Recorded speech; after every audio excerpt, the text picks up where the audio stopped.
تباہ ہو گئی ہیں. ان کا جو ماحول ہے, بچے بچیاں اب یونیورسٹی جو ہے پڑھنے نہیں آتے ہیں, وہ ایک جو کیا میں کیا کہہ سکتا ہوں, تعلق قائم کرنے کے لیے آتے ہیں. اگر بچوں سے اب لوگ ڈسکشن کریں, ہم نے اسلامی یونیورسٹی بہاولپور کا کیس دیکھا, پھر اس کیس کے بعد جب ہم نے فالو اپ کیا, ہمیں سندھ سے بچوں نے رابطہ کیا, ہمیں کے پی پنجاب سے بچوں نے رابطہ کیا, ہمیں اسلام آباد کے بچوں نے رابطہ کیا کہ سر یہ تو یہاں اسلام آباد کی یونیورسٹیز میں بھی ایسا, یونیورسٹیز, کالجز, ایون اسکولز بھی. بالکل یہ بات درست کہہ رہے ہیں آپ. اور بدقسمتی سے جس مایوسی اور افسوس کا اظہار آپ کر رہے ہیں, اس میں کوئی شبہ نہیں کہ ہمارے معاشرے کی یہی صورتحال ہے. لیکن یہ ہم اچانک اس سچویشن میں نہیں آئے. یہ جو آپ جس کنڈیشن میں آج آپ ماشاءاللہ ینگ آدمی ہیں, اگر اس ایج میں آپ اس مایوسی کا اظہار کر رہے ہیں, یعنی یہ بڑی ڈراسٹک سچویشن ہوتی ہے کسی بھی معاشرے کے لیے. تو اگر آپ اسلام آباد جیسے سٹی میں بیٹھ کے, ایسی اچھی جگہ پہ بیٹھ کے اس ایج میں اگر آپ اس مایوسی کا اظہار کر رہے ہیں, تو جسٹ امیجن کہ ہمارے جو دور افتادہ علاقے ہیں یا ایسے لوگ ہیں جو ذہنی طور پہ, معاشی طور پہ اسٹیبل نہیں ہیں, ان کا اس وقت کیا صورتحال ہوگی. تو یعنی یہ جو صورتحال ہے جو ہم جس میں بیٹھے ہوئے, یہ اچانک نہیں پیدا ہوئی. اس کے اندر بہت سارے عوامل جو ہے وہ کار فرما ہیں. اس کے اندر ہماری جو لیڈرشپ ہے, جس کو آپ پولیٹیکل لیڈرشپ کہہ سکتے ہیں, اس کے اندر ہماری جو دوسری لیڈرشپ ہے وہ نان ایگزسٹنٹ ہے. ہم جب بھی لفظ استعمال کرتے ہیں لیڈرشپ کا, تو ہمیں ایسے لگتا ہے کہ ہم صرف پالیٹکس کی بات کر رہے ہیں. تو mind you, leadership is not just the politicians. Leadership کے اندر آپ کی ریلیجیس لیڈرشپ بھی آتی ہے, آپ کی سیوک لیڈرشپ آتی ہے. ہمارے ہاں سول سوسائٹی کا کانسیپٹ ہی ختم ہو گیا ہے, یا شاید تھا ہی نہیں کبھی. تو اب اس چیز کی بڑی شدت سے کمی محسوس ہو رہی ہے.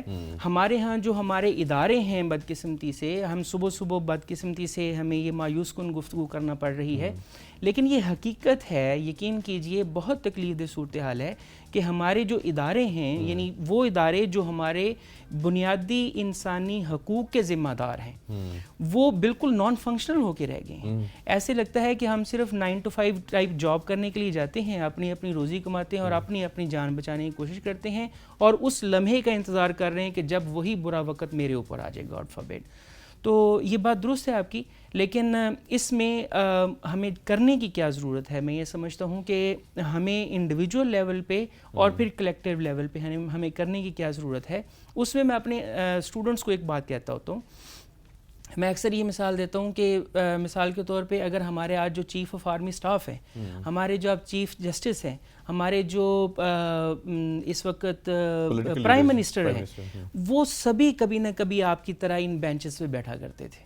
آج جو کمیاں آپ ان کے اندر دیکھ رہے ہیں اور پوائنٹ آؤٹ کر رہے ہیں, آج آپ کو پتہ ہیں, اور آپ کے ذہن میں کئی سارے آئیڈیاز بھی ہیں, آپ کے اندر کئی ساری سجیشنز بھی ہیں کہ یہ ہونا چاہیے, معاشرے کو اس طرح سے بہتر کیا جانا چاہیے. تو آپ ان کو اپنے اندر سنبھال کے رکھیے, ان کو پالش کرتے جائیے. نیگیٹیوٹیز کو معاشرے میں دیکھ کے ان کو ختم نہ کیجیے, اور ناکام ہو کے ہاتھ پہ ہاتھ دھر کے نہیں بیٹھیے, بلکہ کوشش جاری رکھیے, اور اس وقت کا انتظار کیجیے کہ جب آپ اس سٹیج پہ پہنچیں گے, اس ڈیسیژن میکنگ اتھارٹی کے اندر بیٹھیں گے, تو میک شور کہ آپ وہ والی غلطیاں نہیں کریں گے جن کو آج ان میں سے آپ پوائنٹ آؤٹ کر رہے ہیں. ویسے ڈاکٹر صاحب, آپ نے ایک بات کہہ کے مجھے لٹرلی گوز بمپس دے دیے. آپ نے کہا کہ ان بینچز پہ آج جو حکمران ہیں وہ بیٹھا کرتے تھے, ٹھیک ہے, اور جو آج کی بینچز ہیں ان پہ جو آج کے بچے بیٹھے ہیں بہت خطرناک ہیں لٹرلی, ٹھیک ہے. اور جن یہ اوپر جا کے بیٹھیں گے, تو یہ جب آ کے بیٹھیں گے تو کیا حال ہوگا. اوہ مائی گاڈ, یہاں صبح کا وقت ہے, تو ایک چھوٹی سی ٹک ٹاکس بنا رہے ہوں گے, وہ ایک لائٹر سے 20 سال بعد لائٹر نوٹ, جیسے صاحب کہیں گے رک جائیے پہلے سیلفی لینی ہے. وہ لائٹر نوٹ پہ ایک بات کروں, وہ کہتے ہیں نا جی کہ بھائی جی آن والی جڑی نسل ہے نا, بیڑے گھر ہے. تو وہ دوسرا پوچھتا ہے جی کیوں, کہنا ہے انہاں دے بزرگ ہسی ہیں. ایگزیکٹلی. تو یہ بات درست ہے آپ کی, لیکن میں ذرا زیادہ سنجیدہ ہو گیا تھا آپ کی گفتگو سے کو دیکھ کے نا, تو میں ذرا زیادہ سنجیدہ بات کرنا شروع ہو گیا تھا. ڈرا دیا لٹرلی. لیکن ہے ایسا ہی, یہ یقین کیجئے کہ آپ کوئی بھی شخص اٹھا کے دیکھ لیجئے. مثال کے طور پہ ہمارے جو previous chief of army staff تھے, وہ گارڈن کالج کے پڑھے ہوئے تھے. تو کہنے کا مقصد یہ ہے کہ یہیں سے یہ لوگ اٹھ کے جاتے ہیں, یہیں سے یہ لوگ اٹھ کے جاتے ہیں, اور پھر جا کے ڈیسیژن میکرز بنتے ہیں. آپ ہمارے اسلام آباد ہائی کورٹ کے چیف کو اٹھا کے دیکھ لیجئے, آپ ہمارے سپریم کورٹ کے چیف کو اٹھا کے دیکھ لیجئے, وہ ہم ہی میں سے تھے, آل دو کہ ہم اب نہیں ہیں.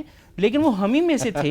ان کو ہمارے مسائل کا ادراک ہے, مکمل طور پہ ادراک ہے, ان کو ہماری سچویشن کا ادراک ہے. یہ الگ بات ہے کہ جب وہ وہاں پہ پہنچتے ہیں تو اس کا اندازہ نہیں رہتا. جی اب اونچائی پہ پہنچ جاتے ہیں.